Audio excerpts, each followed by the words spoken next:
mereka satu dengan yang lain seperti seorang gembala memisahkan kambing dan domba. Ini manusia dari surga ya, mampu memisahkan orang ya. Lalu kemudian Bang Faruk, anak manusia ini berkuasa memasukkan orang ke surga maupun neraka. Pertanyaan saya Bang Faruk, kalau dia manusia biasa ya, ada enggak seorang manusia atau seorang nabi yang bisa melakukan hal itu ya? Tolong tunjukin Bang. Oke. Anda katakan tadi yang pertama, pemberontakan karena kita, jangan karena kita, karena Anda. Ya, pemberontakan apa yang dimaksud terhadap Yesus? Hal apa yang diberontak orang terhadap diri Yesus? Apa yang diberontak atau ditolak orang dalam diri Yesus pada masa itu? Apa yang diberontak rupanya, Bang? Pemberontakan apa yang dilakukan orang terhadap Yesus? Dosa-dosa yang dilakukan oleh manusia yang pertama. Dalam dosa-dosa pemberontakan apa yang dilakukan orang-orang pada masa itu terhadap Yesus? Pemberontakan atas dirinya Tuhan, pemberontakan atas dirinya Nabi, atau pemberontakan atas dirinya mati terkutuk? Bang, salah satu kedatangan Yesus ke dalam dunia ini menjadi manusia. Kalau kita merujuk kepada Keluaran 15, 19 dan 20 misalnya. Nah, di mana bangsa Israel itu, Bang? Ya. Jangan dicocok-cocok mologikan dirinya. Bentar, saya Anda lompat ke Keluaran, nggak ada cerita tentang Yesus di situ. Yang saya tanyakan, Dinda, kau katakan dia metong karena pemberontakan kalian. Pemberontakan apa rupanya yang telah dilakukan orang pada masa itu terhadap diri Yesus? Yang pertama, pemberontakan terhadap dirinya Nabi. Yang kedua, pemberontakan atas dirinya Tuhan. Yang ketiga, pemberontakan atas dirinya terkutuk. Pemberontakan apa yang dilakukan rupanya? Bang, gini Bang ya. Awal mula kenapa Tuhan membuat suatu rencana untuk didatangkan Yesus dalam bikin rencana. Sederhana pertanyaan ini karena dosa yang dilakukan manusia pertama yaitu Adam, dilakukan oleh orang-orang pada masa lampau terhadap diri Yesus. Pemberontakan apa? Bang, saya makan dulu lah jam 12 ini ya. Aduh. Makanya saya bilang kalian itu masih Kristen karena kalian masih berpegang pada dogma dan juga doktrin belaka. Kalian katakan pemberontakan terhadap diri Yesus. Tidak ada catatan di mana orang-orang memberontak Yesus sebagai Tuhan. Tidak ada. Bahkan orang-orang Yahudi dan Bani Israel menolak Yesus sebagai Nabi. Pemberontakan apa? Makanya saya katakan, jika memang ada manfaat dari kebangkitan Yesus, ketika aku waktu masih Kristen, aku berharap dua hal. Hal yang pertama, dia menolak itu. Dia meluruskan dan juga membantah kutukan yang diberikan Paulus terhadap dirinya. Yang kedua, apa yang dilakukannya? Tolong, sebelum dia menjanjikan hidup yang kekal, selamatkan dulu Bani Israel, selamatkan dulu orang-orang yang ada di tanah kelahirannya itu dari penjajahan Romawi pada masa itu. Ketika sebelum dia kalian Yunani meninggoy, dia hidup di atas bumi ini, tak mampu dia mengusir penjajah. Udah bangkit pun dia tetap seakan nggak berguna. Udah bangkit dia dengan jiwa yang baru, dengan kemuliaan yang baru. Maaf cakap teman-teman, tak berguna. Kenapa? Sebelum dia memberikan kehidupan yang kekal kepada orang-orang pada masa itu, ada hal yang lebih penting dilakukannya. Bebaskan orang-orang pada masa itu dari cengkraman penjara. Itu lebih penting, Dinda. Bang, ini Bang, Yesus. Kalau katakan pemberontakan, tidak ada catatan orang-orang melakukan pemberontakan terhadap diri Yesus pada masa itu. Yesus datang Bang, ya, bukan untuk melepaskan bangsa Israel dari Romawi, dari penjajahan Romawi, bukan. Tetapi Yesus datang ini untuk menyelamatkan manusia dari Dinda, dengar tidak ya, Dinda. Ketika Bani Israel dibawa ke Nabi dari Musa di tanah Mesir, diutus Allah Musa untuk membebaskan Mesir dari penjajahan Fir'aun. Untuk membebaskan Mesir dari penjajahan Fir'aun. Lah apa ceritanya? Ketika Tuhan turun ke dunia, hidup di tanah Galilea pada masa itu, ya, dia tak mampu mengusir penjajah. Lebih luar biasa lagi kisah Yesus ini dan kalian ini. Kalau orang-orang pada masa lampau yang dijajahnya manusia, Ini ketika Tuhanmu turun ke dunia, dijajahnya Tuhan yang dijajahnya.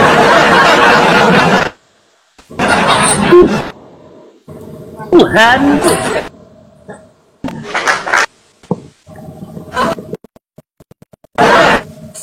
Ya, yang biasa Romawi itu yang dijajahnya Tuhan loh. nggak gini aja lah. Gini. Dari hidup menuju mati pun sama. Bang Farok itu bang. Macet apa ya? Macet ya? Ya. Jadi kutuk lagi. Sementara dikatakan orang-orang terkutuk itu akan dienyahkan dalam api yang kekal. Setelah Paulus meninggoy, setelah Yesus bangkit, dia tidak ada meluruskan tentang pengutukan dirinya. Tidak ada. Jika memang dia Tuhan, harusnya dia tahu. Bukan itu sebelum akhirnya Paulus itu mengutuk. Balik ya.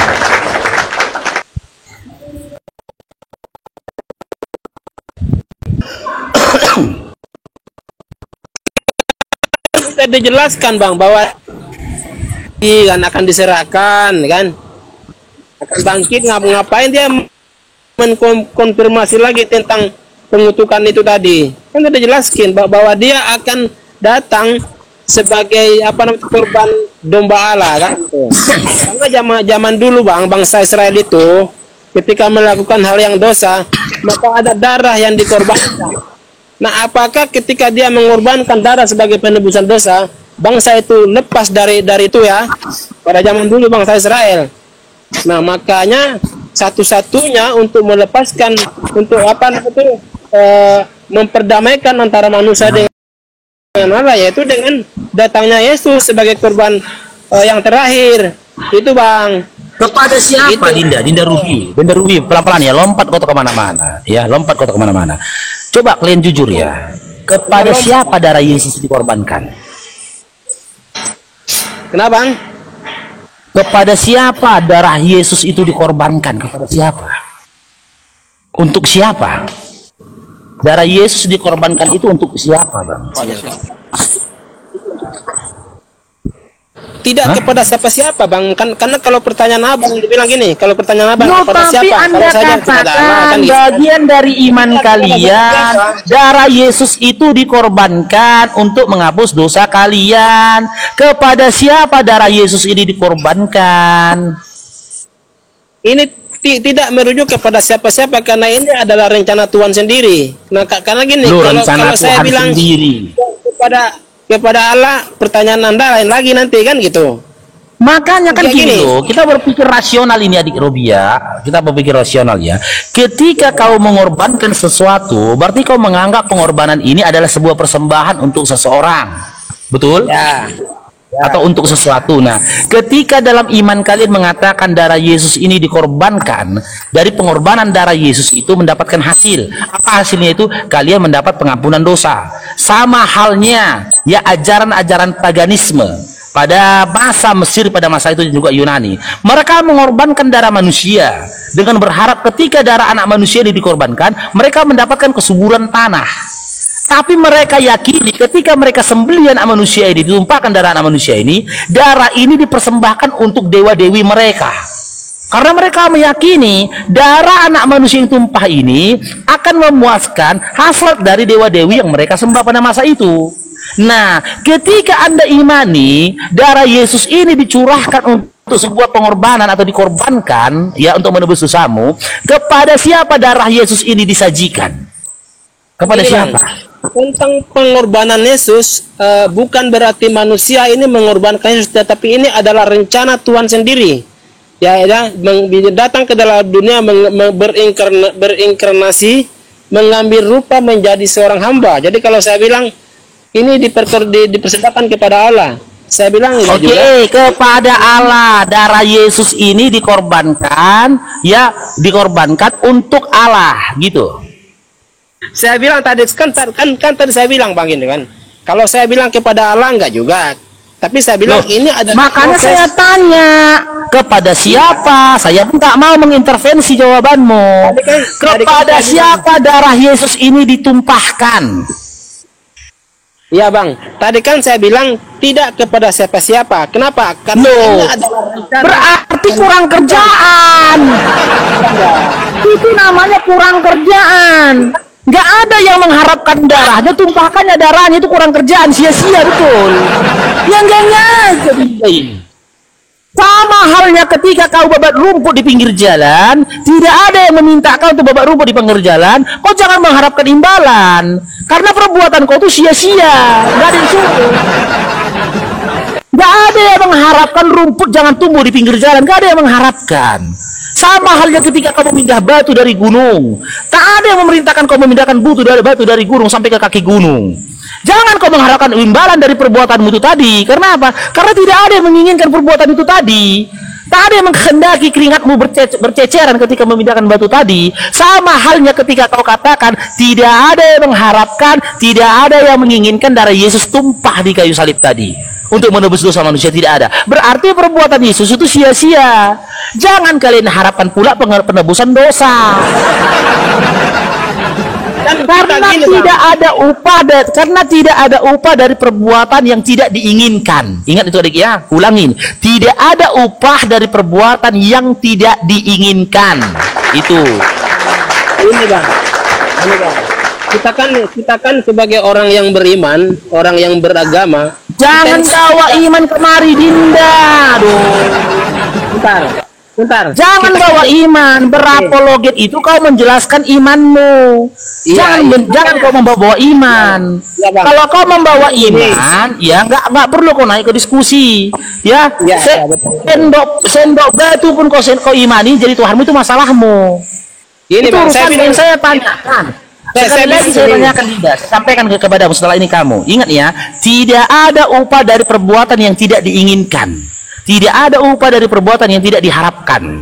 Jika kalian tidak bisa menyebutkan kepada siapa darah Yesus ini ditumpahkan, untuk siapa dihidangkan atau dihadirkan darah Yesus ini tadi, ya, jangan harapkan penebusan dosa itu tadi. Karena apa? Karena jika tidak ada yang mengharapkan dan tidak ada yang menerima tumbal dan juga persembahan darah Yesus, maka ya perbuatan dari Yesus itu sia-sia belaka. Silakan jawab. Kepada siapa darah Yesus ini dihidangkan? Silakan. Saya jawab tadi bang. Saya jawab tadi kan. Ya, kepada siapa? Ini adalah rencana Tuhan sendiri. Kalau anda berkata tidak ada yang menginginkan, jelas ini keinginan Tuhan sendiri. Supaya apa? Supaya dengan keinginan Tuhan kan. Berarti darah Yesus ini ditumpahkan untuk Tuhan. Bukan gitu, gini bang, makanya berbicara, biar ngerti gitu bang, dengar dulu satu-satu kan gitu. Biasa abang kalau berdiskusi santun, maksudnya tertib gitu kan. Ini bang, kalau anda berkata tadi tidak ada jelas ini keinginan Tuhan sendiri. Nah ketika apa itu keinginannya? Keinginan Tuhan apa? Jadi ketika Yesus datang keluar dalam dunia ini mengambil rupa menjadi seorang manusia, lalu kemudian mati, keinginan Tuhan di sini supaya manusia dapat diperdamaikan dengan dirinya. Kenapa diperdamaikan? Ada kata-kata perdamaikan.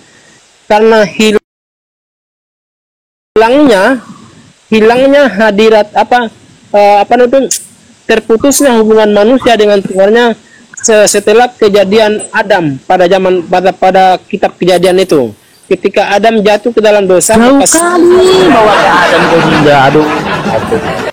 Iya, pertanyaanku sederhana loh Dinda, nggak usah penjelasan. Kepada siapa darah Yesus ini ditumpahkan? Untuk siapa? A, tidak untuk siapa-siapa. B, sebutkan untuk siapa. Oh, baik. Saya akan menjawab sesuai keinginan Bang Faruk ya. Ya, kepada Tuhan, udah. Terus apa lagi? Kepada Tuhan, ya. Kepada Tuhan. Oke. Darah Yesus ini ditumpahkan kepada Tuhan. Berarti Tuhan yang Anda imani menginginkan kebinasaan dan kecelakaan bagi Yesus kan? Betul, berarti benar. Dasar iman kalian dan yang kalian tuhankan itu adalah iblis. Karena apa? Karena ternyata iblislah yang menginginkan darah Yesus itu tumpah. Kau baca dari kitab Matius 4 nomor 6. Ketika iblis memerintahkan Yesus untuk menjatuhkan dirinya dari ke tempat ketinggian, apa kata iblis? Jatuhkanlah dirimu dari atas ke bawah, niscaya akan turun malaikat untuk menopang tubuhmu agar kakimu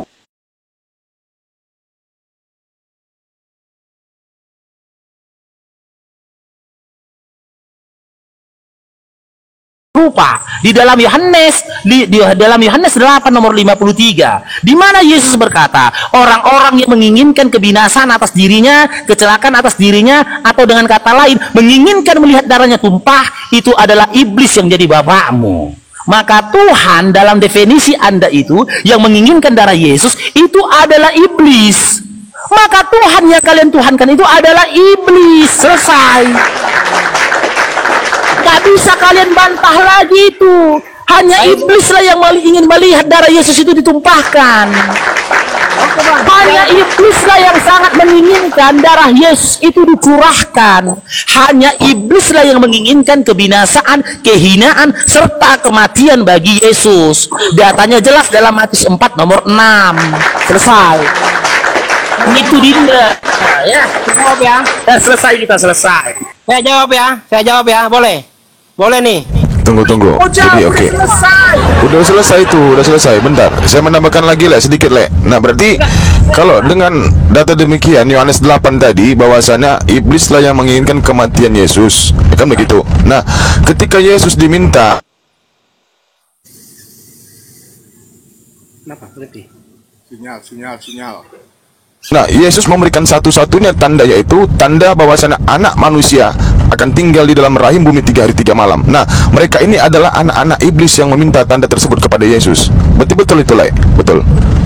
Mereka itu adalah angkatan jahat dan tidak setia, di mana mereka itu adalah golongan daripada pengikut iblis. Sehingga mereka ingin melihat tanda dari Yesus. Lalu Yesus memberikan satu tanda, satu-satunya tanda, yaitu bahwasanya Yesus itu mati 3 hari 3 malam lalu bangkit jadi Tuhan. Jadi itulah tandanya, simbol daripada kekristenan, mengimani Yesus mati di tiang salib selama 3 hari 3 malam. Sekian, lanjut. Boleh saya jawab, Bang Faruk? Oke, boleh Adik Ruby. Boleh Anda jawab. Gini Bu Adik Ruby, biar diskusinya teratur ya. Boleh Anda jawab, tapi Anda counter narasi kami dengan menyebutkan data di mana iblis tidak menginginkan kebinasaan bagi Yesus. Jika data itu tidak ada, berarti Anda hanya berbicara berdasarkan hawa nafsu dan juga iman Anda sendiri. Counter dari kami ini adalah sebutkan di Bible di mana iblis tidak menginginkan kebinasaan dari Yesus. Jika itu tidak ada, berarti kata Tuhan dalam iman kalian itu merupakan penggiringan dari iblis dan angan-angan serta mimpi dari iblis yang kalian nyatakan menjadi iman kalian. Jadi Tuhan yang Anda maksud adalah iblis itu sendiri. Silakan jelaskan.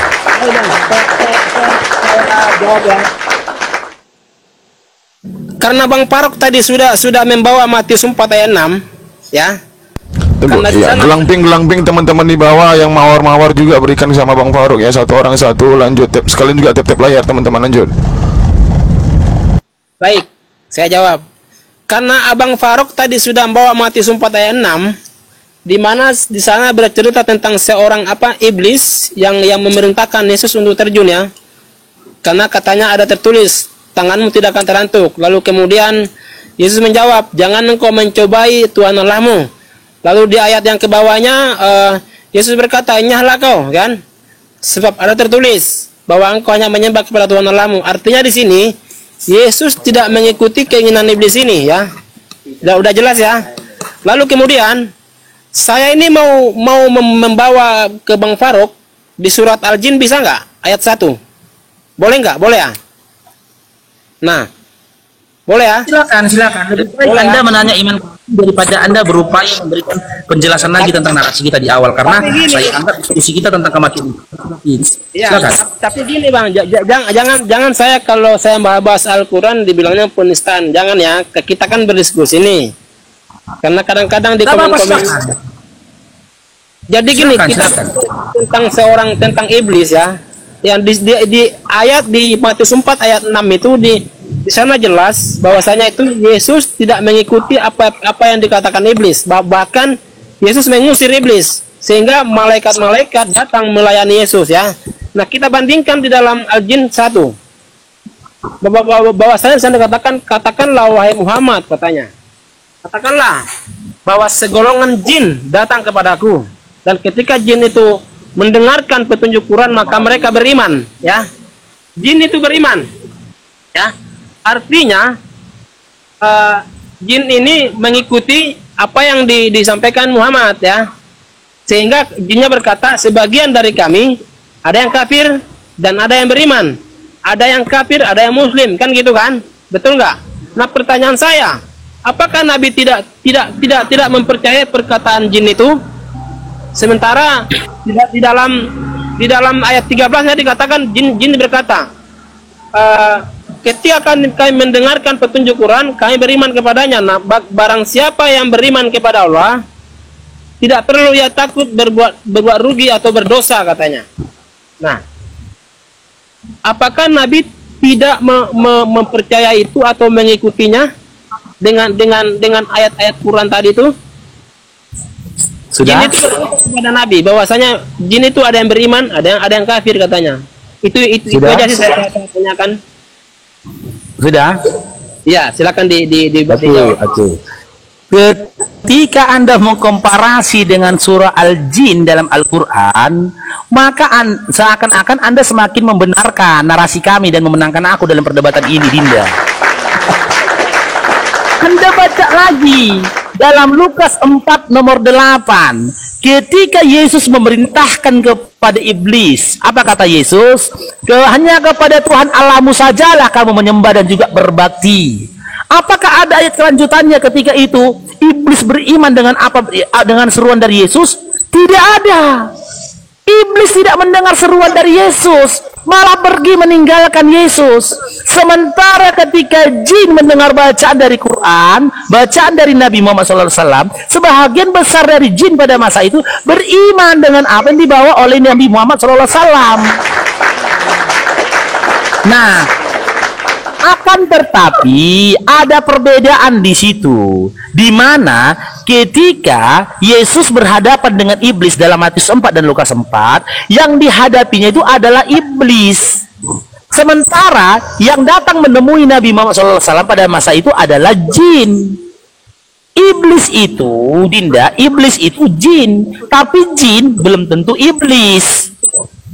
Iblis itu dari golongan jin yang membangkang kepada apa yang diserukan oleh Allah pada saat itu, maka disebut dengan iblis, artinya pembangkang ya. Si pembangkang yang membangkang pada perintah Allah untuk sujud pada Adam, dialah yang datang kepada Yesus berdasarkan kitab Lukas 4 dan Matius 4 tadi. Nggak ada korelasinya. Jika kau katakan di dalam surat Al-Jin itu, ya iblis itu sendiri datang menggoda Nabi Muhammad SAW, tidak ada. Karena jin belum tentu iblis, tapi iblis sudah pasti jin. Malahan Anda dengan membawa surah jin semakin menguatkan dan membenarkan iman Islam. Sesuatu yang tak mampu dilakukan oleh Yesus, mampu dilakukan Nabi Muhammad SAW. Apa itu? Menjadikan anak keturunan iblis, yaitu jin, beriman kepada apa yang dibawa Nabi Muhammad SAW. Sementara Yesus ketika dalam Lukas 4 nomor 8 memerintahkan iblis untuk menyembah dan berbakti hanya kepada Tuhannya, iblis menolak, langsung pergi meninggalkan Yesus pada saat itu. Ini Bang, pertanyaan saya tadi, apakah Muhammad mempercayai apa yang jin sampaikan tadi, bahwa sebagian dari jin itu ada yang beriman kepada Allah dan ada yang kafir? Karena gini bang, tunggu belum.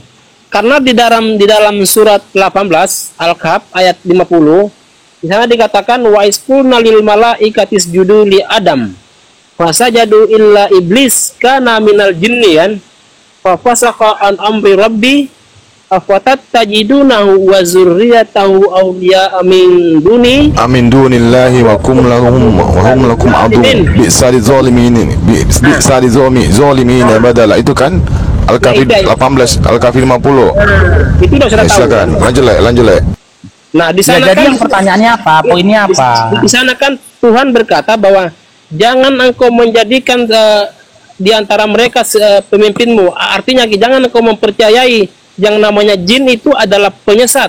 Nah, pertanyaan saya sini di surat Al-Jin itu kan kapan pula dalam Quran dikatakan jin itu penyesat? Ya enggak. Musuhmu adalah musuhmu yang nyata katanya. Jin itu atau iblis adalah musuh manusia yang nyata, penyesat. Betul nggak? Betul kan? Jangan katakan jin atau iblis. Dengar Dinda. Iblis sudah pasti jin, tapi jin belum tentu iblis. Paham nggak Dinda? Tak semua jin itu iblis. Tak semua jin itu si iblis. Tak semua jin itu syaitan. Pahami itu. Oke, kita bahas pertanyaanmu yang pertama dalam surah Al-Jin. Apakah ketika itu Nabi Muhammad SAW percaya dengan perkataan iblis? Ketika iblis mengatakan sebagian dari mereka itu beriman, dengar Dinda, dengar ya. Di dalam ayat itu asbabun nuzulnya tidak ada menceritakan bahwasanya Nabi Muhammad SAW percaya akan apa yang dikatakan iblis, akan apa yang dikatakan oleh jin. Bahkan dalam asbabun nuzulnya Nabi Muhammad SAW tidak mengaku-ngaku mendengar perkataan jin. Karena apa? Karena apa yang disampaikan Nabi Muhammad SAW dalam bentuk wahyu tadi itu bukan perkataan jin, tapi Allah memberitahu kondisinya pada saat itu ketika Nabi Muhammad SAW ada di tempat itu. Bukan Nabi mendengar perkataan jin lalu perkataan jin itu tertulis dalam Quran. Bukan Dinda. Sama halnya seperti ini, kejadiannya seperti ini. Saya ada di sini, udah. Saya nggak tahu di sekitarku ini ada jin. Saya nggak tahu jin di sekitarku ini berbicara tentang aku. Nggak tahu saya. Sudah. Akan tetapi Allah memberikan wahyu kepada saya, menceritakan kondisi ketika aku di sini, menceritakan kepada aku, menyampaikan kepada aku seperti apa perkataan jin ketika melihat aku. Jadi ketika aku sampaikan kepada manusia pada masa sekarang, atau Nabi Muhammad ketika menyampaikan kepada para sahabat pada saat itu, Nabi Muhammad SAW menyampaikan perkataan Allah, di mana Allah Maha mengetahui ketika jin pada saat itu berbicara tentang Nabi Muhammad SAW, tentang apa yang dibaca oleh Nabi Muhammad SAW pada saat itu. Jadi nggak ada korelasinya, Dinda. Nggak ada korelasinya Nabi Muhammad SAW percaya atau tidak percaya dengan perkataan jin, karena Nabi Muhammad SAW pada saat itu tidak mendengar apa yang dikatakan oleh jin dan tidak melihat jin sedang melakukan apa pada saat itu. Jadi nggak sebuah pertanyaan itu hanya framingan. Pertanyaanmu tadi hanya framingan didasari oleh tidak tahunya kamu tentang wahyu. Kau nggak tahu tentang wahyu, jadi Nabi nggak dengerin ya apa dibilang jin. Nabi pun nggak tahu ini gitu loh. Kayak mana jin itu mengelilingi dia nggak tahu. Tapi setelah dia meninggalkan tempat itu diberitakan oleh Allah seperti apa kondisi jin ketika melihat dia dan mendengarkan bacaannya. Jadi nggak ada korelasinya ya pertanyaan itu ya, Dinda ya. Tapi yang menjadi poin penting di situ, Nabi Muhammad SAW tak memerintahkan jin untuk beriman kepada Allah, tak memerintahkan jin untuk beribadah kepada Allah, tidak. Nabi Muhammad SAW hanya membaca Quran pada saat itu, tapi bacaan Qurannya Nabi Muhammad SAW mampu menyentuh hati iblis, mampu menyentuh hati jin, hingga jin beriman pada saat itu. Nah, bagaimana ceritanya? Seorang Nabi utusan Tuhan, ketika dia membaca kalam Tuhan, perkataan Tuhan, jin aja bisa beriman. Jika dalam Matius 4, Lukas 4 nomor 8 yang berkata kepada iblis pada saat itu adalah Tuhan, bagaimana bisa jin lebih mendengar perkataan Nabi daripada perkataan Tuhanmu jika Yesus itu adalah Tuhan? Karena sesaat setelah Yesus berkata dalam Lukas 4 nomor 8, hanya kepada Tuhan Allahmu lah kamu menyembah dan berbakti, Ya, iblis tak berkata, iya aku beriman, aku percaya, dan hanya kepada Tuhan aku menyembah. Tidak ada, ditinggalkan dia sama iblis Dinda.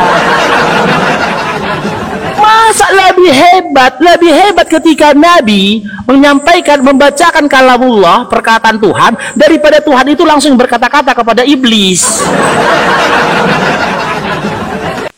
Coba dulu, salah ini maruah dari Tuhanmu kalah sama maruah Nabi Muhammad SAW. Gimana cara berpikir kalian? Maka nggak pantas ketika kalian imani Yesus itu adalah Tuhan. Gitu Dinda. Ya, jadi kalian ini Ruby, kalian nggak paham, kalian nggak ngerti, kalian menyamakan iblis jin itu adalah iblis. Tidak, jangan samakan. Nah, ketika kalian melihat suatu penampakan atau penglihatan maupun dalam mimpi ataupun di alam sadar, ada orang melintas seperti orang suci, berpakaian putih bersih, ya, itu bukan iblis. Bisa jadi, tapi ya bisa jadi. Nah, itu ada dua kemungkinan, itu jin yang baik ataupun jin yang jahat, bisa jadi. Karena begini teman, wa ma khalaqtul jinna wal insa illa liya'budun. Allah menciptakan jin dan manusia itu hanya menyembah kepadanya. Tidak ada yang lain disembah selain kepada Allah. Oke, ada tadi bawa data di surah Al-Kahfi 50. Di situ kan iblis ini adalah golongan daripada jin. Golongan daripada jin. Paham ya? Nah, jadi tidak semua dari golongan jin ini kafir kepada Allah. Paham? Tidak semua dari golongan jin ini mendurhakai Allah, tidak semua. Sebagian daripada mereka. Begitu juga kita manusia, sebagian daripada kita manusia tidak mendurhakai Allah, sebagiannya mendurhakai Allah, kafir kepada Allah. Kita bang, jin dan manusia ini sama bang, diciptakan oleh Allah. Cuman alam yang berbeda. Alam yang berbeda. Kita sekarang di dunia ini tidak bisa melihat jin. Nah, dengan adilnya Allah, niscaya kelak nanti di hari akhirat, maka jin yang tidak bisa melihat kita, tapi kita bisa melihat jin. Kebalik jadinya. Itulah keadilan Allah. Paham ya? Jangan kau samakan jin itu, kuntilanak itu, gundurwo, pocong itu adalah iblis. Bukan. Mereka adalah jin. Bisa jadi mereka iblis yang menyamar sebagai jin, bisa jadi. Nah, kita lihat perilakunya. Ada kok kita lihat jin muslim itu yang sholat di dalam masjid? Ada terekam CCTV, ada, bukan nggak ada. Ada yang bentuknya hitam besar. Nah, itu baru jin kafir, bisa jadi jin kafir. Ya, begitu ya Bang Ruby. Oke, lanjut. Ya, makanya kan tadi saya tanya gitu Bang, karena di konteksnya di dalam Al-Quran itu ayat pertama kan memang Tuhan menurut Quran ini ya, menurut Quran Tuhan memerintahkan kepada Muhammad, katakanlah kepada mereka bahwa segolongan jin datang kepadaku, katanya kan. Nah, gitu. Jadi maka saya tanya, apakah Nabi mengikuti percaya kepada jin? Kan saya tanya gitu tadi. Nah, kalau misalkan tidak ataukah iya, nah kita lihat apa yang diajarkan oleh Nabi misalnya gitu ya, misalnya. Kalau kita misalkan merujuk kepada Yohanes 8 ayat ke-44, di sana kan dikatakan bahwasanya akar dari segala dusta itu adalah iblis ya. Apa itu? Coba mungkin teman-teman ada yang bisa buka ayatnya itu, Yohanes 8 ayat 44. Boleh dibantu? Bahwa ya, iblislah yang menjadi bapakmu. Karena iblis ini, kata Bang Faruk tadi, dia menginginkan kematian anak manusia ini tadi. Setiap yang menginginkan kematian Yesus itu disebut sebagai anak-anak iblis.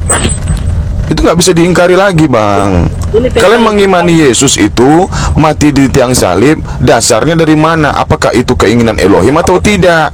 Ternyata keinginan iblis. Kalau Anda baca Yohanes 8 dari 37 sampai 45, jelas ketika Yesus mengajarkan, memberitakan Injil kepada mereka, tapi Injil yang mereka terima itu tidaklah mereka terima sama sekali, kabur.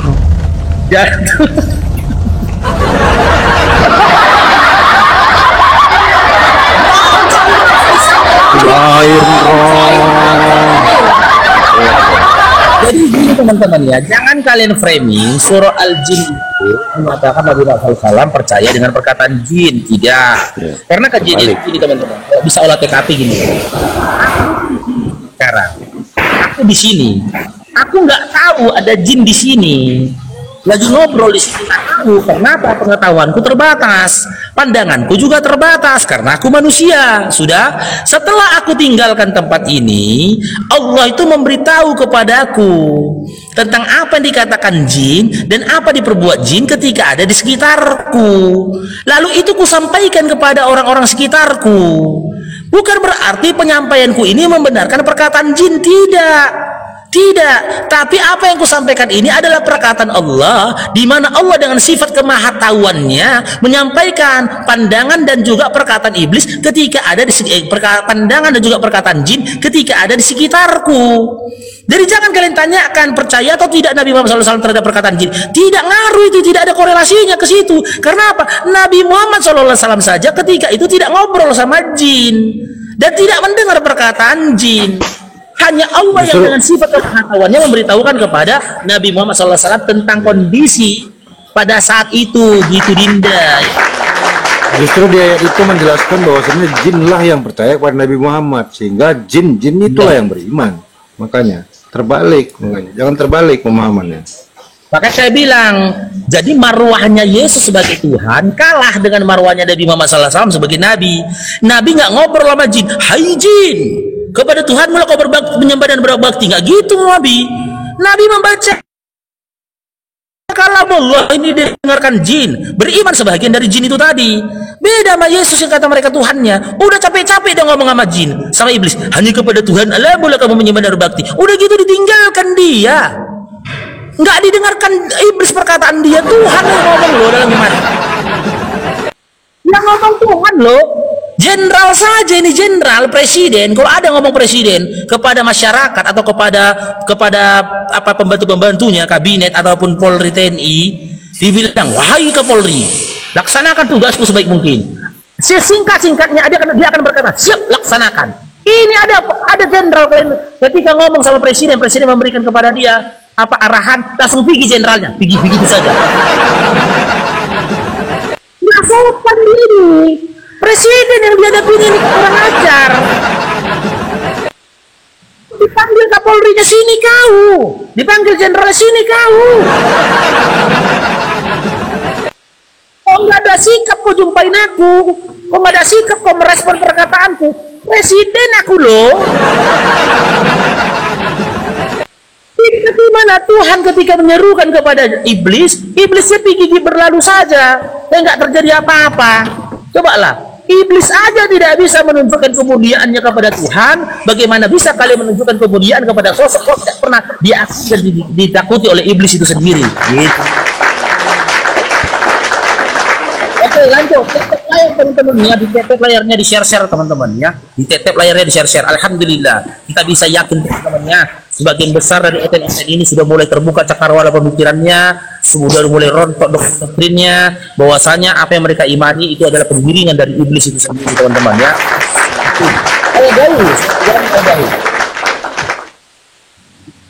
Al-Gaul. Ya. Ya, Islam Kristen Dinda? Kristen. Oke, sabar dulu Dindanya. Tang apa ini?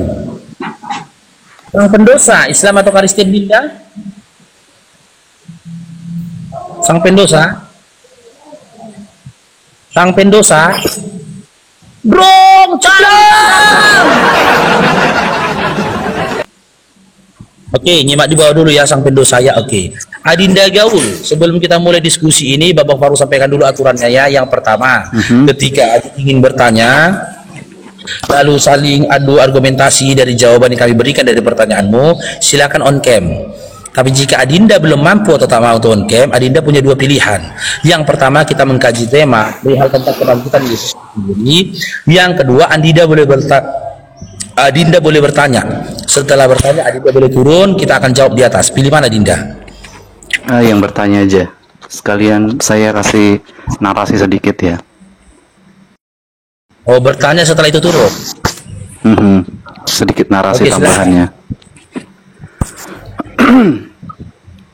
Dalam 2 Petrus 2 ayat 4 Sebab jikalau Allah tidak menyayangkan malaikat-malaikatnya yang berbuat dosa, tetapi melemparkan mereka ke dalam neraka, dan dengan demikian menyerahkannya ke dalam gua-gua yang gelap, untuk menyimpan mereka, untuk menyimpan mereka sampai hari penghakiman. Ya, seorang nabi yang mengaku nabi itu ada di dalam goa, ya, mencekik, dan moral yang jelek, menunjukkan kepribadian iblis. Turunkan, udah memuja dia, turunkan, dia nggak tahu. Itu bagaimana dengan keyakinan abang? Itu aja. Apa korelasinya? Enggak, dia menuduh, ya, dia menuduh bahwasannya Nabi Muhammad itu berada di Gua Hiro itu bertemu dengan setan gitu, karena menurut 2 Petrus 2 tadi. Iya, padahal Tuhannya sendiri ketika diturunkan dari kayu salib, disimpan dalam gua, keluar jadi Tuhan. Ginilah Erik ya. Kalau kalian tanya ODGJ, pernahkah Tuhan menurunkan kitab dalam bentuk bahasa Indonesia? Dijawab ODGJ, nggak pernah. Pernahkah Tuhan menurunkan Nabi, ya, untuk membawa kitab dalam bentuk bahasa Indonesia? Nggak pernah. Nah, jadi nggak bisa kau jadikan, ya, kitab kau terjemahan untuk mengkritik Al-Quran yang konsisten sampai detik ini dari 1500 tahun yang lalu, tetap konsisten dengan original teksnya. Nggak bisa. Nggak bisa. Jangan dijadikan pula Bible terjemahan menjadi acuan untuk menyalahkan Quran. Nggak bisa. Kalau memang itu benar tertulis dalam kitab kalian, kita kaji dulu yang membawa kitab itu siapa, yang membawa pengajaran itu siapa. Karena apa? Nggak bisa kita pungkiri, di abad ke-17 lah terjemahan kitab Bible baru ada di Indonesia ini. Bisa saja apa yang tertulis dalam Bible terjemahan itu tadi setelah mencontek atau mendengar bacaan Quran, lalu dia membuatkan ayat-ayat di mana ayat-ayat itu seakan-akan memojokkan Quran. Tapi orang yang cerdas akan berpikir, nah ini kitab terjemahan, nggak bisa ini kitab dibikin jadi pegangan. Ngarang aja. Kalau memang kamu mau menyalahkan Quran, hadirkan di tengah-tengah ini tantangan yang disampaikan Allah dalam surah Al-Maidah 48. Hadirkan Injil yang asli, Taurat yang asli, Zabur yang asli di tengah-tengah kami saat ini. Bahkan Yahudi saja nggak berani menunjukkan, ini kamu pegang Taurat yang asli, Taurat yang pernah diturunkan kepada Musa. Ini kami telah menemukan Talmud, di mana isi Talmud ini adalah warisan-warisan ditinggalkan oleh Musa dan keluarganya. Nggak ada. Kalaupun ada itu ada Talmud kembali lagi di tengah-tengah kita, dipastikan pasti pada saat itu seluruh orang berbondong-bondong masuk agama Allah.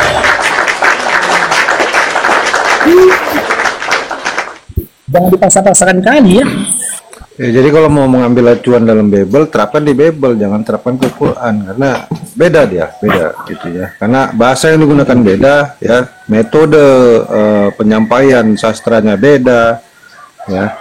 Bagaimana dia bergaya bahasa penyampaiannya juga dengan pengandaian yang banyak, itu juga berbeda ya, itu sangat berbeda.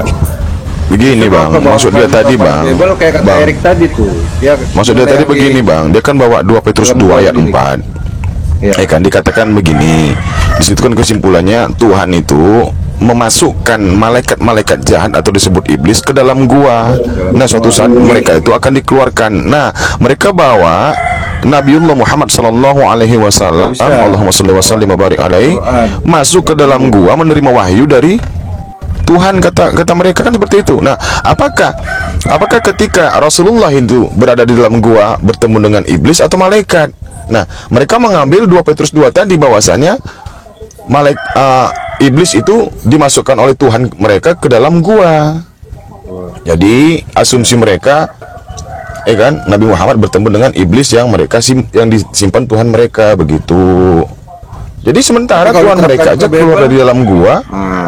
Tuhan mereka aja kan disimpan dalam gua itu selama 3 hari, lalu keluar jadi Tuhan kan. Justru itu. Jadi kalau dibawa ke sana, larinya apa? Ya, yang keluar dari gua jadi Tuhan itu iblis gitu. Dan ini sesuai pula dengan yang dikatakan oleh Galatia kan gitu kan. Sama, untuk menjadi Tuhan. Kan gitu. Manusia yang disalibkan, mati, lalu bangkit lagi jadi Tuhan. Itu yang dikatakan iblislah yang jadi bapakmu, karena kata Yesus nggak ada yang dikatakan itu iblis di bumi, di dunia. Nggak ada, hanya satu katanya bapak gitu. Iblis yang jadi bapakmu kalau gitu, kan gitu. Oke, Lek, lanjut, Lek. Kamu, Lek. Lek Erik itu raja itu.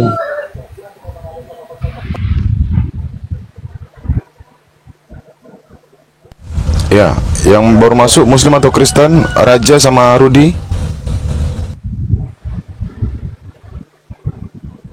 Kristen.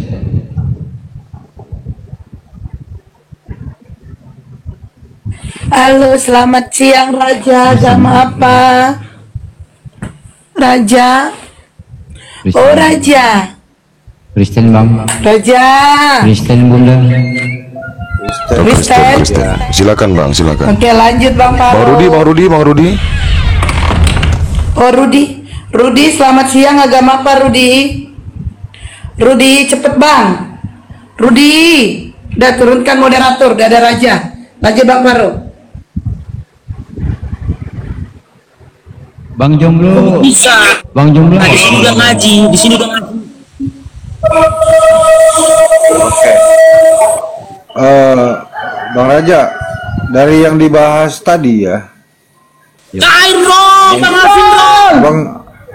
Bang Raja ini membahas tadi bagaimana untuk menyatakan bahwasannya Yesus itu ya hadir ke dunia ini sebagai Tuhan atau sebagai manusia, sehingga dia ketika dia bangkit ya diperingati hari ini bangkit itu sebagai Tuhan atau sebagai manusia, Raja Murtad.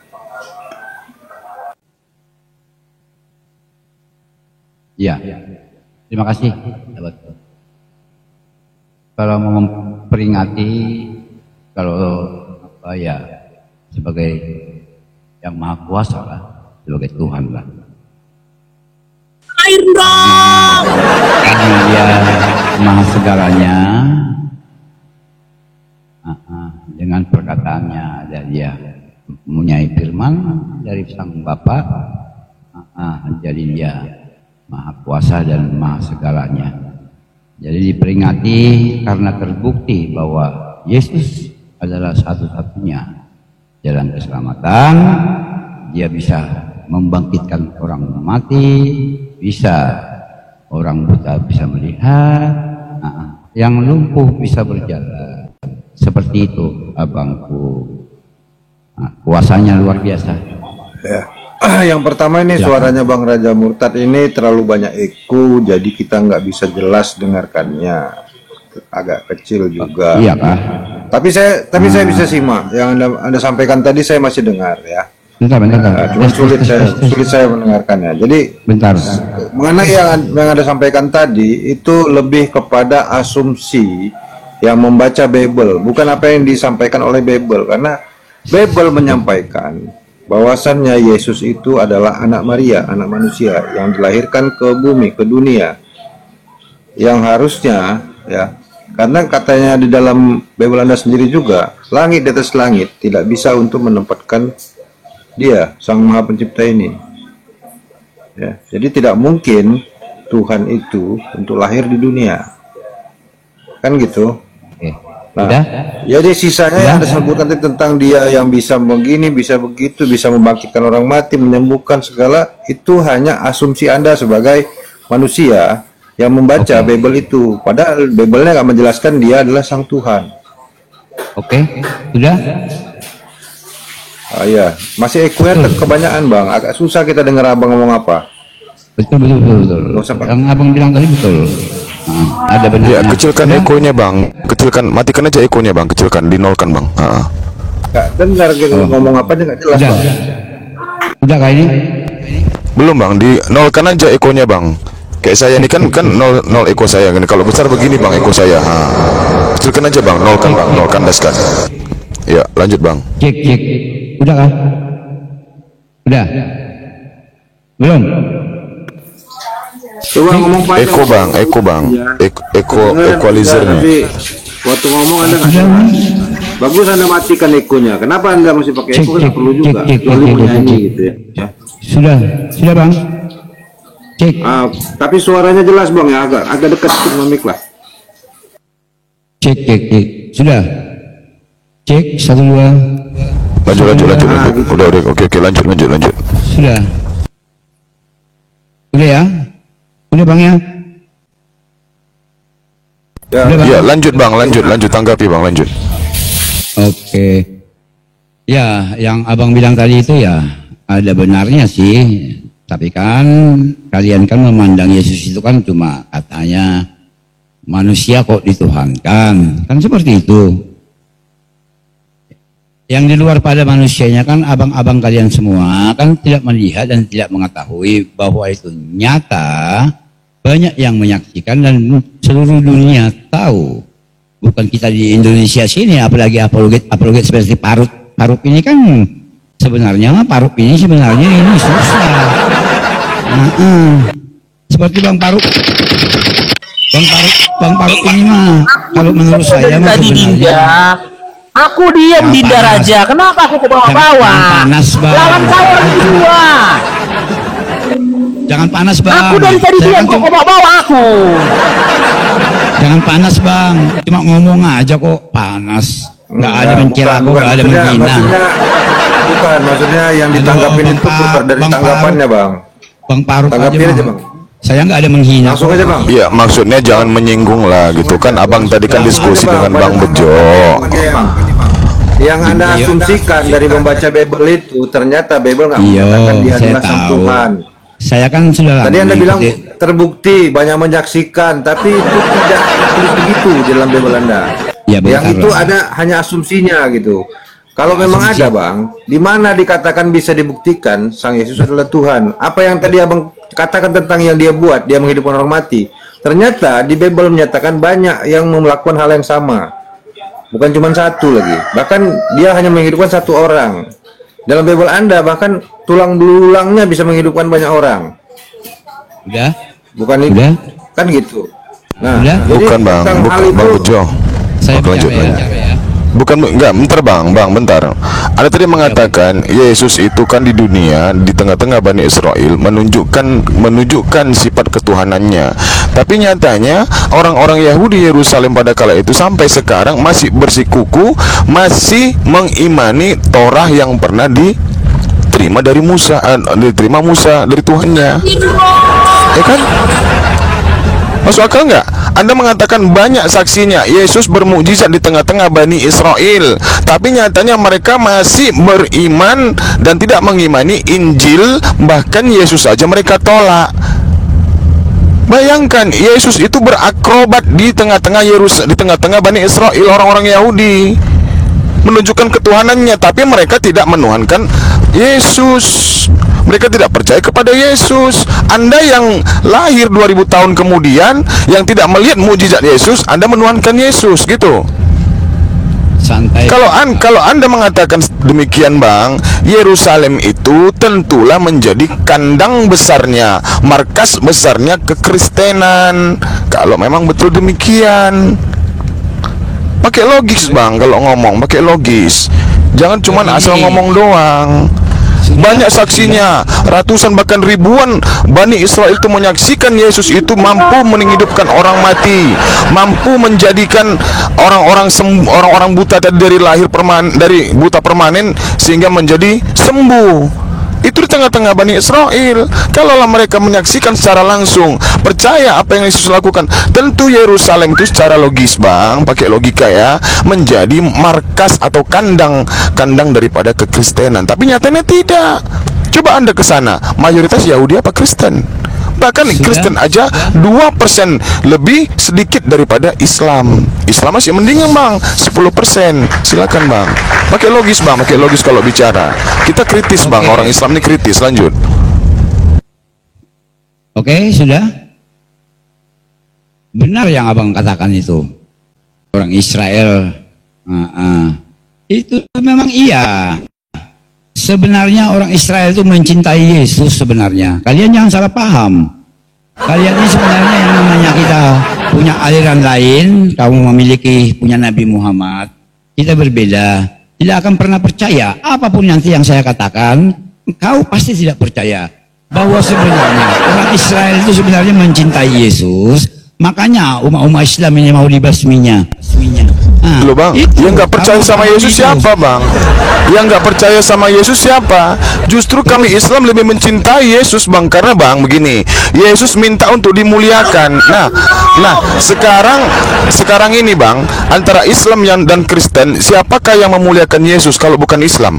Islam jelas memuliakan Yesus, meniadakan tentang peristiwa penyaliban yang dialami oleh yang namanya Yesus. Tidak bang, kami mengingkari Yesus itu pernah kena tombak, Yesus itu pernah dibuni, Yesus itu pernah diracun. Kami mengingkari itu bang. Kami tidak mau anak Maria itu disiksa. Kami nggak mau, karena itu salahnya. Ya, menurut Yesaya 53, akibat dari pemberontakan manusia, ya, menurut kalian ya, maka Yesus ini datang untuk menebus dosa manusia. Nah, sekarang kami memberontak ini, memberontak ketuhanan Yesus. Apakah kami selamat? Pertanyaannya. Hah? Kami sekarang memberontak Yesus menurut Yesaya 53. Dia disesah karena pemberontakan kita. Saya umat Muslim memberontak menuhankan Yesus. Apakah kami ikut diselamatkan? Tidak. Menurut kalian kami masuk neraka. Mana buktinya Yesus sudah menyelamatkan kami? Mana buktinya? Sebentar. Abang tidak percaya. Abang tidak percaya. Yesus kami percayai dengan apa yang disampaikannya. Dia adalah seorang utusan. Apa yang ada di salib itu? Yang dia ditombak. Ya, oke. Salib itu hadiah dari Elohim atau dari iblis? Bang, salib itu hadiah dari Elohim atau dari iblis, Bang? Bang Raja, salib itu hadiah yang diberikan untuk simbol. Itu nggak ada hadiah seperti itu. Ya sudah, saya tanya, simbol salib itu dari Tuhan Sang Pencipta alam semesta atau dari iblis? Itu tidak ada, itu dari simbol-simbol. Kamu jangan salah paham. Itu loh, karena bukankah itu lambang kekristenan, Bang? Bukankah salib itu lambang daripada kekristenan? Meyakini salib itu adalah tempat di mana anak manusia yang tidak berdosa dihukum gantung, dihukum mati untuk menebus dosa manusia. Betul kan, Bang? Nah, pertanyaan saya, apakah salib yang menjadi simbol atau lambang kekristenan itu sumbernya dari Tuhan Sang Pencipta atau dari iblis? Gak ada. Apa yang kamu katakan itu dari Sang Pencipta apa itu tidak ada. Itu loh, Yohanes 6:70. Yohanes 6:70. Bukankah aku yang sudah memilih? Oke. Abang mah potong terus saya berbicara. Kalau abang seperti ini saya turun aja ah. Nggak enak seperti ini, gantian lah. Ya silakan, oke silakan. Salib itu abangku, itu karena kemurkaan para orang yang tidak senang ataupun tidak suka karena Yesus itu bahwa dia menyatakan bahwa dia itu Tuhan. Banyak yang syirik, banyak yang tidak suka. Dia dibentuklah itu salib itu menandakan pengorbanan dan dia nggak pernah menyatakan dia Tuhan, Bang. Jadi dia aduh, kan dia nggak pernah menyatakan dia Tuhan, Bang. Bukan, setidaknya kalau abang mau bicara, makanya jangan emosi dulu, Bang. Bukan saya mengatakan dia itu Tuhan. Orang-orang tidak percaya seperti itu, abang. Aduh. Orang-orang tidak percaya dia Tuhan. Bahwa dia itu. Didengar dulu lah saya bicara. Ya, lanjut. Jadi seperti itu, abang. Itu tidak ada simbol-simbol ataupun serahan-serahan dari yang maha kuasa ataupun dari iblis bahwa salib itu ya itulah perbuatan dari buatan-buatan para pencara-pencara, para setan-setan yang gak suka sama dia, dibuatnya seperti itu, dipaku, ditombak dan diapakan dia disalib seperti itu tanda pengorbanan dari Yesus. Oke, lanjut kamu, silakan. Tapi abang percaya tentang peristiwa penyaliban itu, Bang? Abang percaya ada peristiwa bahwasannya Yesus itu ya, disiksa, disalibkan, ditombak, itu abang percaya? Oh, Itu nggak bisa dipungkiri lagi, itu memang faktanya seperti itu. Makanya kamu itu belajarlah. Kalau bisa kamu murtad aja dah. Jangan kamu ngomong-ngomong. Itu, Bang, itu seluruh tadi yang dunia tahu kok. Itu seluruh dunia tahu kok, bukannya kita aja di Indonesia sini. Halo. Itu tadi yang disampaikan oleh Bang Jomblo ini, Bang Raja Murtad, bahwasannya Yesus sendiri menyatakan, Abang baca Yohanes 16:14 ya, tentang roh kebenaran yang diminta oleh Yesus untuk memberikan pengajaran kepada para muridnya. Untuk apa? Di antaranya adalah dia akan memuliakan tentang aku, kata Yesus. Jadi dia, ini sesuai dengan pertanyaan Bang Faruk, adakah yang membantah tentang Yesus itu dikutuk, dihinakan, disalibkan? Itu sebenarnya ada. Yesus sendiri menyatakan ada yang akan memberikan bantahan terhadap itu, yaitu roh kebenaran yang akan memuliakan tentang Yesus. Artinya apa, Bang? Tidak mungkin sang sosok Yesus ini dihinakan, disiksa, dibunuh dengan cara dipermalukan di tiang salib itu dan ditombak. Tidak mungkin kalau dia menyatakan bahwasannya nanti akan ada roh kebenaran yang akan memuliakan tentang dia. Kenapa? Karena peristiwa penyaliban itu sangat menghinakan Yesus, Bang. Dan juga menghinakan sang Tuhan yang katanya kalau dia Tuhan, anak Tuhan. Belum, Bang, Abang belum dapat poinnya Bang Raja Murtad. Bentar ya, Bang ya. Maksudnya begini, kata Yesus di Yohanes 16 nomor 14, dia datang memuliakan aku. Artinya apa?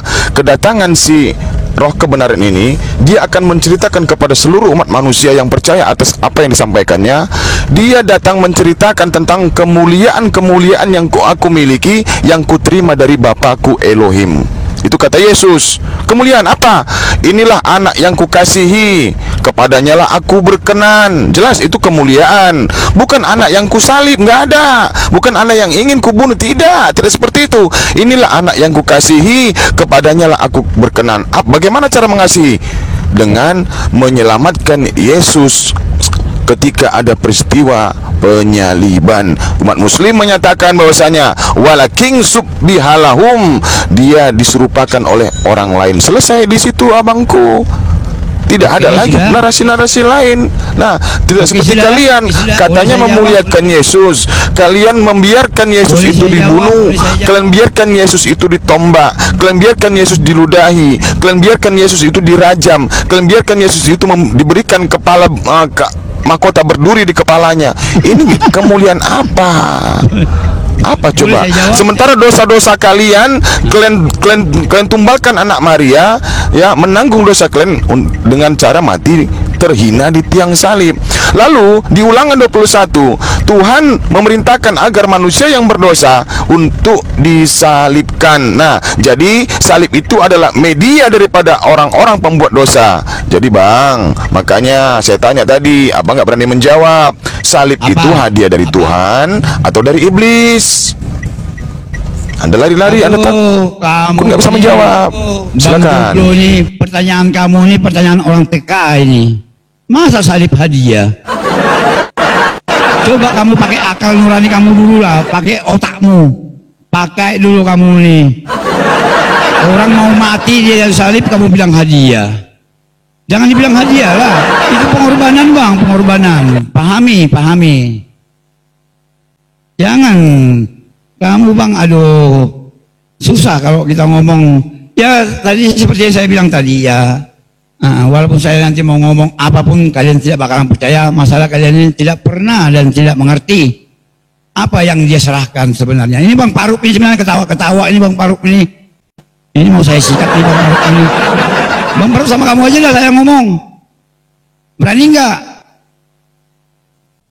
Ini Dinda Raja, kenapa dikatakan hadiah? Kalau tak ada penyaliban, nggak ada Tuhan-Tuhananmu. Aduh, ini kan Faruk ini dapat Tuhan-Tuhanan. Makanya dikatakan hadiah. Kalau tidak terjadi penyaliban itu, nggak dapat Tuhan-Tuhanan kamu, Dinda. Gimana coba?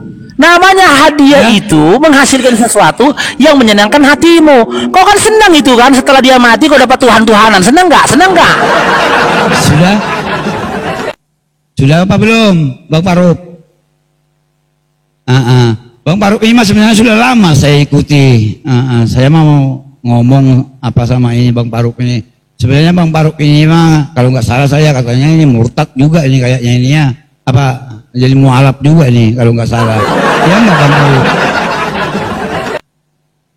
Dulu Bang Faruk ini ada dulu mencela ataupun bisa dibilang menghina ya menghujat lah itu. Padahal sebenarnya sih saya nggak senang sih kalau sudah jadi mualaf itu ya jadi mualaf saja sih.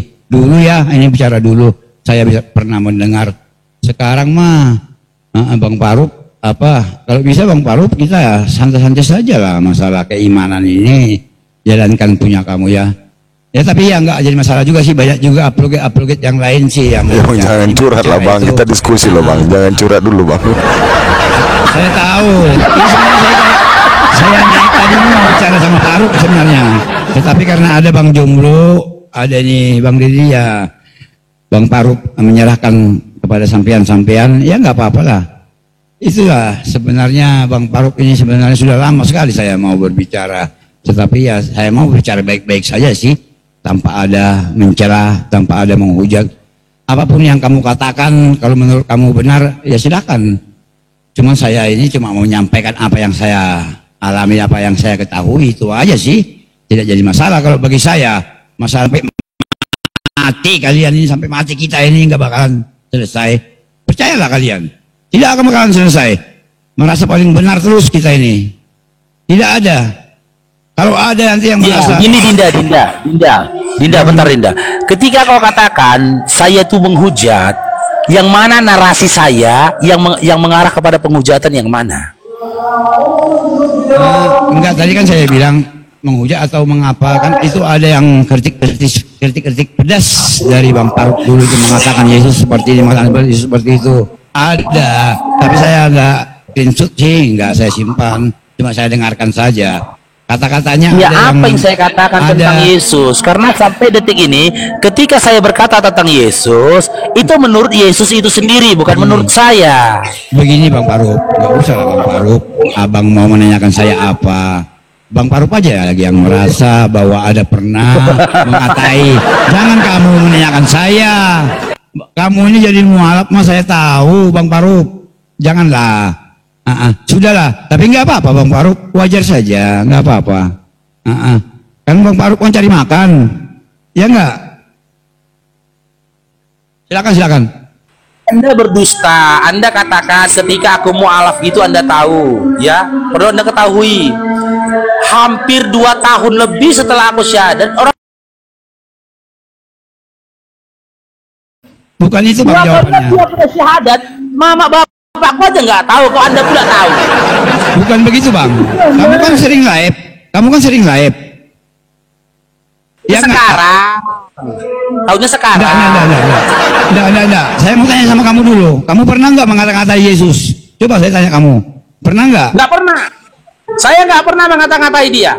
Ketika saya berbicara tentang Yesus, itu menurut Yesus itu sendiri yang tertulis dalam Bible kalian. Contoh, ketika Yesus aku katakan Yesus itu manusia, dia sendiri mengatakan dia manusia. Bahkan malaikat mengkabarkan kehamilannya, kehamilan Maria mengatakan Yesus itu manusia. Lukas 1 nomor 31. Ketika Yesus menyatakan dirinya manusia, dia mengungkapkan dengan makna dia tidak bisa berbuat apa-apa. Yohanes 5 nomor 37. Ketika Yesus menyatakan dia bukan Tuhan, tertulis dalam Markus 12 nomor 29. Dia menyuruh untuk menyembah kepada Tuhan Allah yang Esa. Bahkan dia mengatakan Tuhan itu dia terlihat selaras dengan kitabnya Taurat, Bilangan 23 nomor 19. Di mana perkataanku menghujat? Oke lah, kalau memang Bang Faruk merasa tidak ada, bukan menghujat, bukan. Saya kan tadi mengata-ngatai. Di luar pada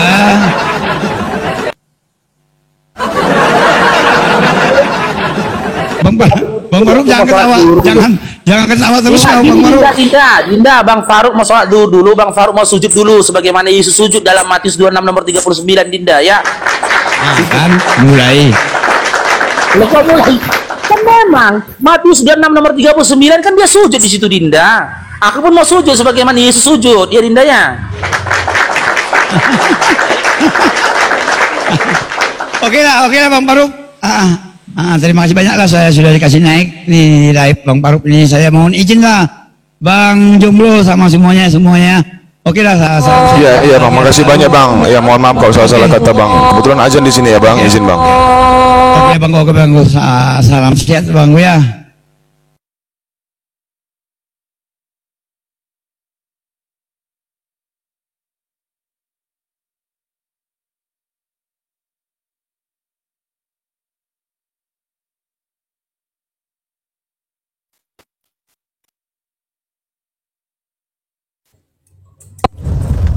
Itu SD. Oi, jelas ya tadi dia kabur ya, dia nggak bisa menjawab hadiah salib tadi itu dari iblis atau dari Tuhan Sang Pencipta.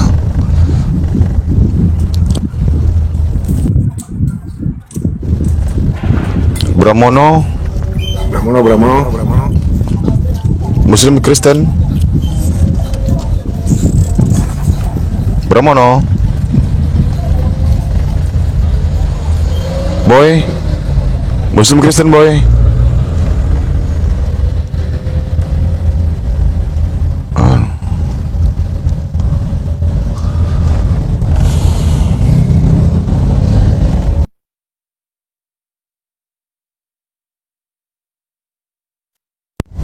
Selamat siang Franklin. Sejati Muslim Kristen. Saya Muslim. Oke. Ada yang mau disampaikan bang? Apa ya saya sampaikan?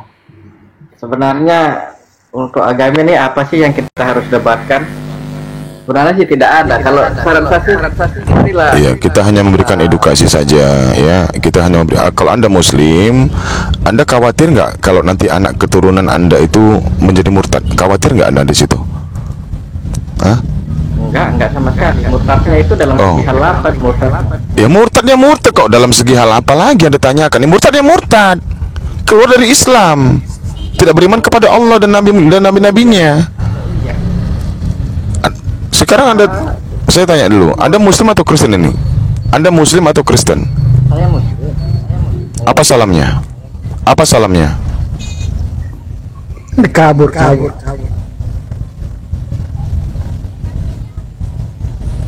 Bang Pagatan Muslim bang atau Kristen? Alhamdulillah. Assalamualaikum warahmatullahi wabarakatuh. Waalaikumsalam warahmatullahi wabarakatuh. Bang Sejatiku Muslim atau Kristen bang? Sejati.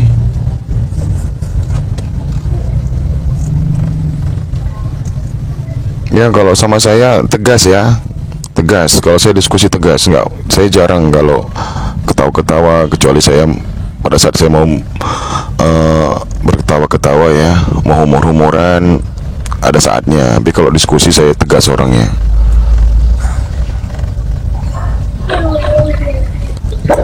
Sejatiku Bang siapa nih? Tiada ini Trisna Islam Kristen? Islam bang. Salamnya apa bang? Assalamualaikum warahmatullahi wabarakatuh. Waalaikumsalam warahmatullahi wabarakatuh. Ada yang mau disampaikan bang? Iya nggak ada, aku cuma kabar bawa aja bang. Dilanjutkan bang. Ya syukran bang ya, terima kasih bang atas dukungannya, makasih banyak. Bang Gomok. Iya bang. Gomok baru ceweknya. Waalaikumsalam warahmatullahi wabarakatuh. Gomok breaking. Selamat sore. Selamat siang ya. Kristen ya, Kristen ya. Ya Kristen bang ya. Ya silakan ibu, ada yang mau disampaikan atau gimana, mau bertanya? Ya nggak ada, cuman ini bang. Ya monggo Daripada silakan. kita berdebat-debat seperti ini kan, kayak mana kalau kita atur perdebatan sama Edis TV. Edis TV. Edis Ya, TV kalau saya masuk ke Komal dia nggak bisa bertahan lama. Dia kalau sama Edi, kami kalau sama Edis, kalau dia tahu itu, iya Buru ya, dia tahu kalau kami itu adalah debaters. Nah, yang dinaikkan si Edis itu nenek-nenek, kakek-kakek, itu dinaikkan dia, anak-anak kecil. Tapi kalau dia sudah mengetahui, dengar suaraku aja pun dia gentar. Tapi kalau dia PK, cari koin, oke, dia mau kayak gitu. Dia kalau PK dia mau. Ya, gitu itu, Mbak. Gini kan, kalau misalnya abang bersedia, biar aku cek dia gitu, kita atur waktunya kapan bisa. Iya, atur, bawa dia kemari, moderatornya siapa ya? Ya mungkin ya host sendiri ya mungkin insyaallah ya. Kapan yuk? Ya, sekarang panggil dia sekarang. Sekarang dia lagi nggak aktif. Maksudnya kalau janjian itu entah sebulan ke depannya atau 3 hari ke depannya. Ya, pokoknya saya tunggu dia di komalnya Bang Faruk. Kapan aja, jam berapa nanti. Bebas. Nanti yang jangan bilang bebas, nanti pas dia masuk rupanya kalian nggak live kan nggak nyambung. Ditentukan hari Rabu.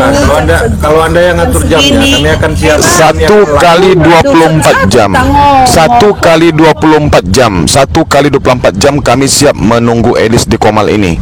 Jangan ke sana, kami nggak mau. Karena kalau kami ke sana di Komal Kristen nggak ada keadilan di sana, tidak akan ada.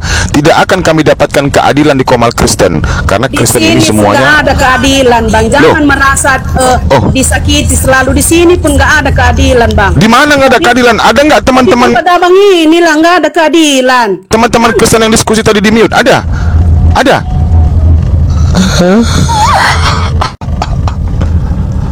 Bawa Edis kok. Gua mau Edis itu kalau benar nggak mungkin dia kabur ya. Dicoba aja.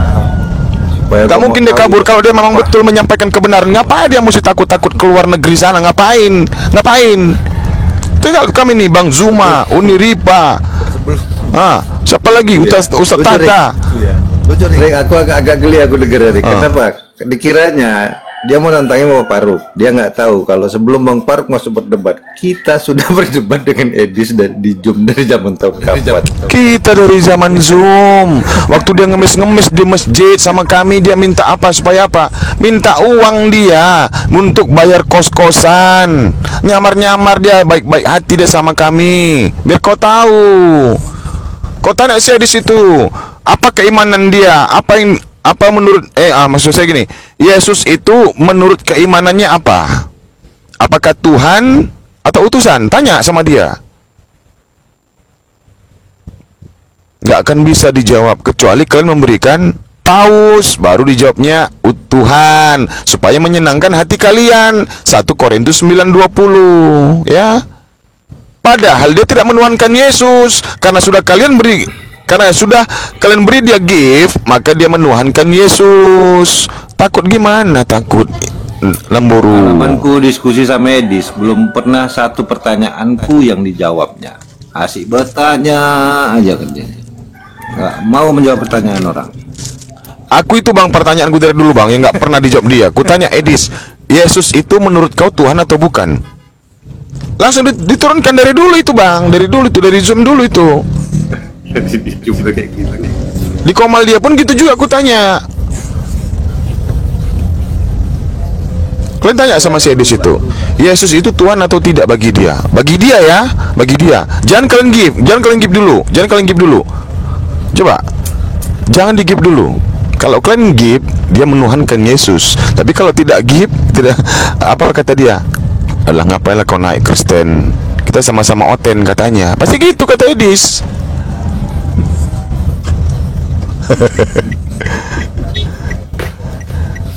Kristen kan penipu semua,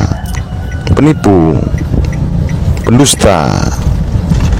Yang Kristen di bawah mengecewakan kalian ya. Kami di atas ini bukan debater baru kemarin sore. Kami udah berdebat ketika Edis belum lahir. Ya memang kita akui lah Bang, Edis itu katanya sekitar tahun 2013 atau 2014. Karena aku kan baru masuk sekitar tahun 2018an. Kita akui emang dia Edis. Iya. Aku udah debat tapi. Bang udah. Bang Ucok Tebas udah ada masuk duluan Bang. Jadi maaf ya, bukan kaleng-kaleng kami di sini teman-teman, bukan menyombongkan diri. Masuk nrong cair, lanjut Bang. Lanjut. Tangkap. Ya, Adrian Hatara. Adrian.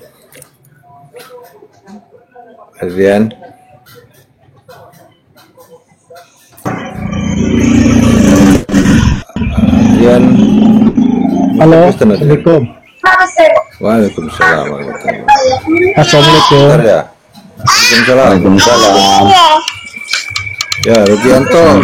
Kalau memang disuruh dapat sama Edis, bilangin aja ke roomnya Superboy. Di roomnya Superboy itu netral. Ah, nggak ada, sama aja. Nggak bisa.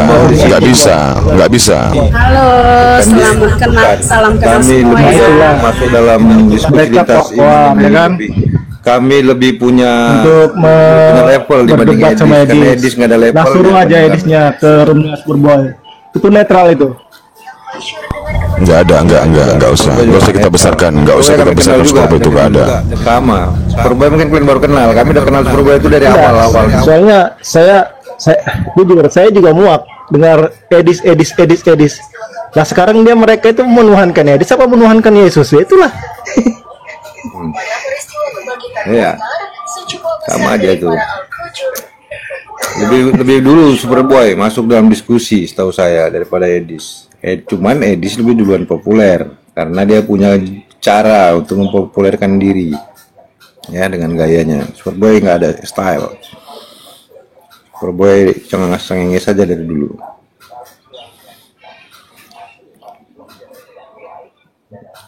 Nggak ada levelnya kalau Edis itu, nggak ada.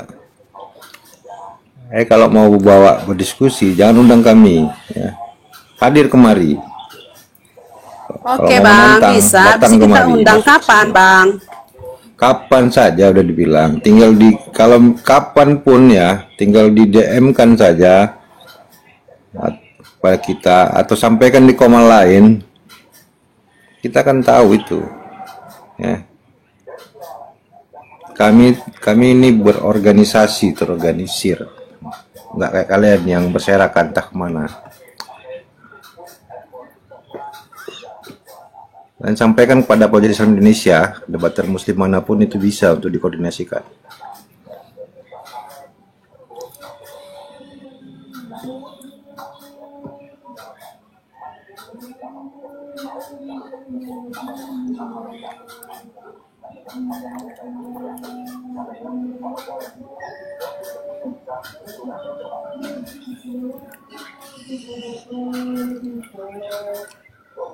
Wah, ini anak Medan semua pada sholat semua nih, udah ajan soalnya Medan.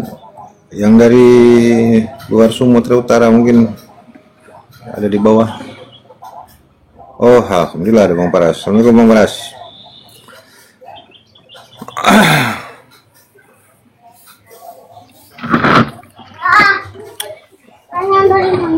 Assalamualaikum Bang Paras dulu guys, nih ketemu nih.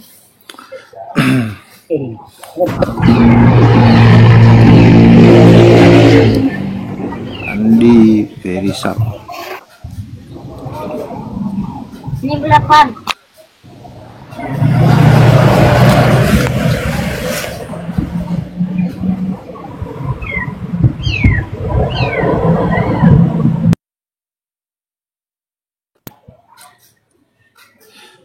Wah, kok turun lagi dia.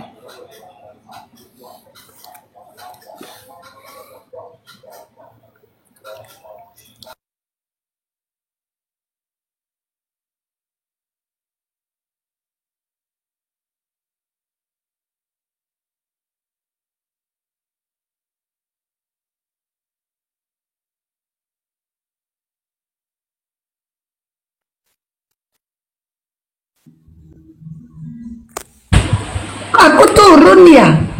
Kok tiba-tiba aku nggak ada di bawah? Kenapa ya? Jaringanku nggak bagus ya? Udah bagus kan sekarang kan? Ini ada. Udah, ini aku curiga Bang Bejo. Bukan jaringan yang nggak bagus, HP yang udah nggak bagus. Oh. Ini Minta ganti dia. Nantilah ya. Kalau lewat 3 singa kita BAP ya. Dah, sabar dulu kok ya. Sabar dulu, sabar. Oke, main yang lain King. Sabar. Tiba-tiba kok ada di bawah.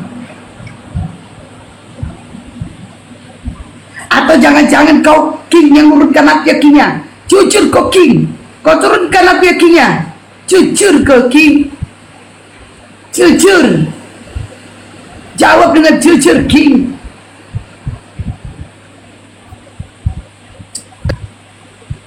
Halo. Oke, Gomok. Selamat siang. Roh Kudus itu, Roh Kudus Mahok. Agama apa Kak Gomok? Kristen, Kak. Oke, ini Gomok apa Mok-Mok? Gomok. Jangan salah-salah baca kalau bisa membaca ya, Kak. Kecuali memang Aku nggak kan bisa nanya. membaca. Santai lah kok pakai saya orang nanya loh. Apa nggak jelas membaca itu, Gomok? Ai, Mau aja pun saya jelas bacanya. Aduh, belum apa-apa. Aku Oh, nanya ya. loh, mana tahu aku Oke. salah baca. Nama saya Gomok Bereiti. Iya, slow lah Kak, slow, santai Kak, santai. Maklum Santai, kalau kita Kak. orang Batak ini ada rupanya lemah lembut. Ih, Pasti ada orang Batak lembut lah. Aku coba astagfirullahaladzim. Belum apa-apa Mas Batak. Jadi gimana ini Mbak? Enggak Ya usah santai lah Kak, santai. sosok lemah lembut. Lagian kok ini. aku cuma bilang mok-mok, kenapa dengan mok-mok? Kenapa? Namanya menghina itu udah membuli. Kok menghina? Apa arti mok-mok? Apa Kalau arti kami mok-mok? momok itu, kalau kami momok itu, ya setan gitu. Mak di bahasa apa Kak mok-mok itu syaitan di mana? Bahasa apa? Ya Kak? udahlah. Ya udah kalau itu kan kakak ini dari mana lah dulu ya? Salam kenal dulu kakak ini dari mana Kali ini? ini aku mendengar bahasa Bataknya syaitan itu mok-mok, baru kali ini Kak. Mok-mok itu gemuk. Ya, Batak apa kau? Batak apa kau? Enggak, Batak apa kau? Batak apa kau, gue bilang? Kau ini membahas data atau membahas Al-Quran ini kau? Sejak kapan kau tadi anjing kau? Kau membahas Al-Quran, Alkitab. King, turunkan King. Udah keluar kata anjrit. Itu sekali lagi kena King. Turunkan King. King. Keluar satu kali lagi kena King, kena kita. Orang mok-mok itu gemuk. Bahasa Bataknya mok-mok syaitan, sakit kau. Syaitan itu begu latu. Begu gajang. Baruang. Aku ngamuk-ngamuk kau. Baru kali ini aku dengar loh. Bahasa Bataknya mok-mok syaitan. Nanti ku cari dulu orang Batak, mana tahu. Ada yang tahu lagi kan, mungkin dia lebih benar. Mok-mok itu gemuk. Nak mok-mok kok, yang gemukan kau. Gitu. Kan dia dibilang, mok-mok gantung-gantung, hahamei. Mok-mok gantung-gantung, apa itu? Coba ada yang tahu nggak? Mok-mok gantung-gantung, ada yang tahu nggak? Mok-mok gantung-gantung, gemuk. Gemuk-gemuk gantung-gantung, ada yang tahu nggak? Ada yang tahu nggak? Itu nangka. Itu nangka. Nangka gemuk-gemuk gantung-gantung. Sar, selamat siang. Agama apa Sar? Sar, Sare,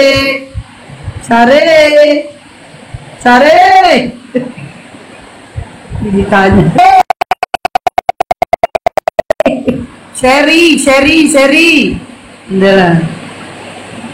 Belum duduk ya. Turunkan musik. Langsung turunkan. Kau kalau lagi ada penyaliban jangan ini. Jangan naik. Ini katanya